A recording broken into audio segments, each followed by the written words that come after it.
I was 300 meters below the canyon rim when their lead ship crossed the Terminator line. My name is Ren Calloway. I have held the title of Primary Structural Engineer, Valdhari Canyon Integration Array, for 19 years. Before that, I spent 11 years in deep system survey work. And before that, I was a boy who grew up in the shadow of the array's western pylon, a column of dark alloy so tall that on clear mornings it caught the sun a full 40 minutes before the canyon floor did. I have known this structure my entire life. I have known what it was built for almost as long. We did not scramble. We did not sound alarms. When the alert came through on my station panel, unregistered descent vector, Sector 9, estimated atmospheric entry, in 42 minutes, I set down my calibration stylus, finished the notation I was writing, and then walked to the observation gallery on level 12. The others were already there. Marev, my deputy, had a cup of tea in her hand. She offered me one. I declined. We stood and watched the sky together. The fleet was old. That was the first thing you noticed, even at distance.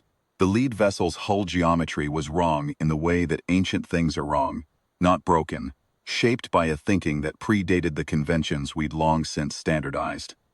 Broad at the prow, tapered hard at the aft, with what our analysis systems identified as fixed orientation gun arrays that hadn't been a meaningful weapons configuration for roughly 60,000 years. They were flying museum pieces, large museum pieces, admittedly. The lead ship alone was perhaps 4 kilometers bow to stern, but museum pieces nonetheless. There were 9 of them in total. Our tracking counted 9. Ghost fleet, Marev said quietly. I nodded. That was the classification. A fleet that had departed this system approximately 70,000 years ago, during the period our historians called the reckoning interval, when Earth had been younger, thinner, less certain of itself. The Valdhari had come then as conquerors, or had believed themselves to be coming as conquerors. History recorded it differently. They had left under conditions that our archivists described, with characteristic understatement, as mutually acknowledged conclusion. They had not come back, until now. What they expected to find, I could only guess. Their departure records, which our xenolinguistics division had spent 4 centuries decrypting from salvaged Valdhari archive material, suggested. They had believed Earth to be a temporary problem, a civilization that had surprised them once. Something that would eventually exhaust itself. Perhaps they had waited for that. Perhaps 70,000 years had felt, to whatever institutional memory their culture maintained, it's like sufficient time. They were wrong, of course, but they did not know that yet. The Valdhari Canyon Integration Array had been under continuous construction for 11,000 years. Because 11,000 years is what it takes to build a structure. It is not. But because 11,000 years is what it takes to build a structure that does everything we needed it to do. The canyon itself is 4 kilometers deep and 900 kilometers long. The array runs its full length. It is not a weapon in the way that a rifle is a weapon. It is more like a key that, when turned, does several things simultaneously. None of them individually dramatic, all of them together conclusive. Fleet entered atmosphere on a descent path that took them directly over the Karen Basin, which is precisely what our projections had anticipated. There is only one approach vector to the old Valdhari survey site. The location they had, flagged in their archive records as a primary interest point, and it passes over us. We had known this. We had positioned accordingly, though positioned is perhaps too active a word for something that had been engineered into the landscape over the span of 114 human generations. I watched their ships descend through the cloud layer. Clean movement, disciplined formation, whatever else the Valdhari were, they flew with precision. I noted that. It mattered, because it meant the commanders aboard those vessels would understand precisely what they were, seeing when we showed it to them. The first system I brought online was the survey grid. Not the defensive arrays, not the communications towers, the survey grid. 40,000 emitter nodes, embedded in the canyon walls across the array's full length, broadcasting simultaneously on every frequency the Valdhari archive told us their sensor suites could read. What they received, in the first seconds of that broadcast, was a complete technical schematic of the array. Not a threat, a document. An engineering document, transmitted with the quiet confidence of an institution that has nothing to prove but chooses to demonstrate anyway. The fleet slowed. I had expected that. Massa said nothing. Neither did I. We watched the formation slightly. The lead ship pulling ahead of the others by, perhaps, 2 kilometers, which, in fleet geometry, is the equivalent of a commander stepping forward and holding up a hand. The second system I brought online was the atmospheric relay network.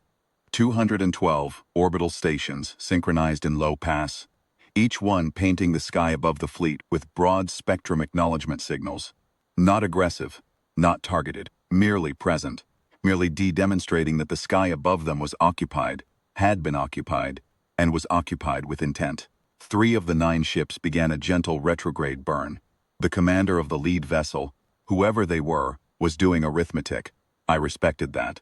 They had come expecting silence, the silence of a dead civilization, a scavenged world, something that could be walked over and catalogued and claimed.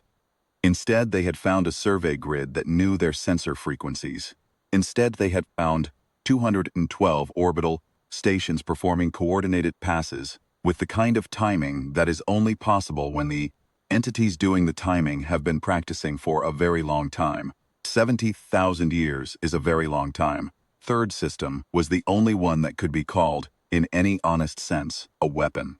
The linear induction arrays embedded in the canyon's lower strata, 6 of them, each one 11 kilometers long, came to active status in a sequence timed at 4-second intervals. They did not fire.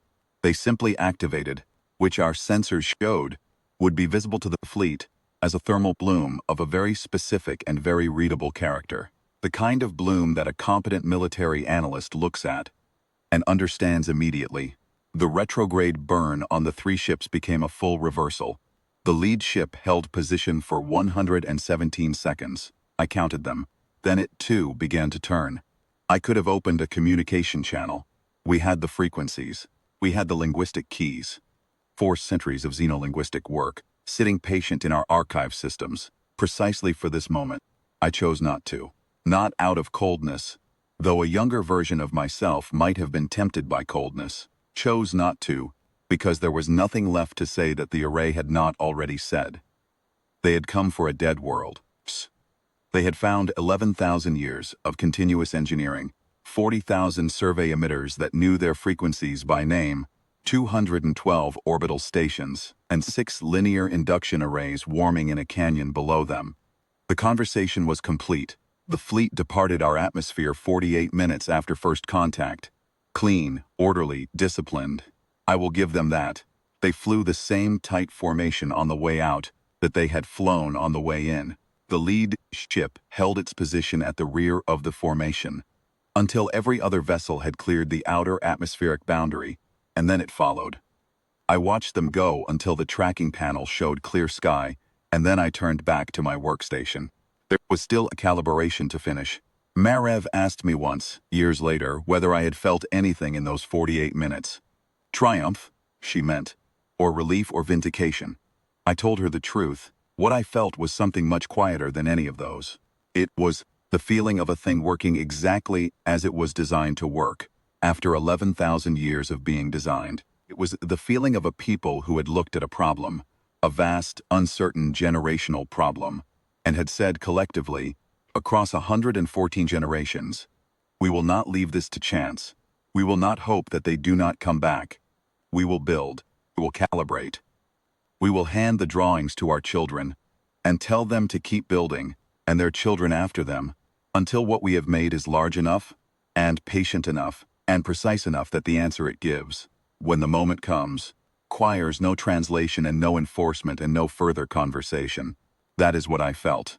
I picked up my calibration stylus. The array had 3 maintenance cycles due before end of quarter, and the work does not stop simply because we have reminded someone, across 70,000 years of silence, what kind of world they chose to leave.